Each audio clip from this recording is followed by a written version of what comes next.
Hello there, Andrew Griffiths here from Smallville. How you doing? I hope you're loving our Smallville site. We're certainly loving bringing you all this great information from our, I think, almost 100 contributors. Pretty extraordinary. Check them all out. These people have got great advice for small business owners everywhere, and they are small business owners. That's where we want this advice to come from. Now, my tip today is for your small business success is to do the things that other people won't do. That's the way to really succeed in business. It's certainly something that I've done over many, many years, and I've always really noticed those businesses that stand out from the crowd. Those businesses that just seem to have this huge supply of, never-ending supply of customers.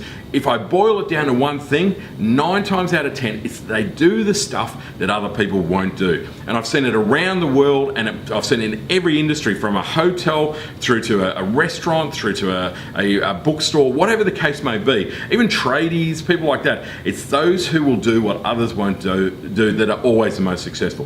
One really little brief story I'll share here. I was staying in a motel a while back in a place called Rockhampton in Queensland, and I always remember how wonderful it was when I got up in the morning. You've got to drive to this place, long drive to get there, long drive to leave. When I got up in the morning to leave, my windscreen had been cleaned by the hotel, and there's a little note under the windscreen wiper that said, "Thanks very much for staying at our motel.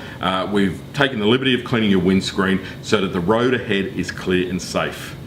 And I thought that was extraordinary. Now, I've spoken about that at conferences for the last couple of years to probably 100,000 people and asked them, has anyone ever stayed at a motel where they've done something like that? And no one has ever put up their hand, ever. And I find that fascinating, such a little thing. This hotel really goes out of its way to do that little thing, and that tells you what are the other things that it does.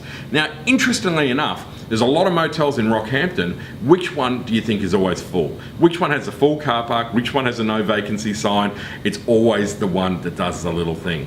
So my advice is to you is to try and find that little thing in your business, that little thing that your competitors won't do, and become known for that. Become the business that does those little things that extra bit better. Go the extra mile, and you'll be amazed at how people will notice it, people will talk about it, and your business will build a mighty reputation for being the one that stands out. And I think that is one of the greatest keys to small business success.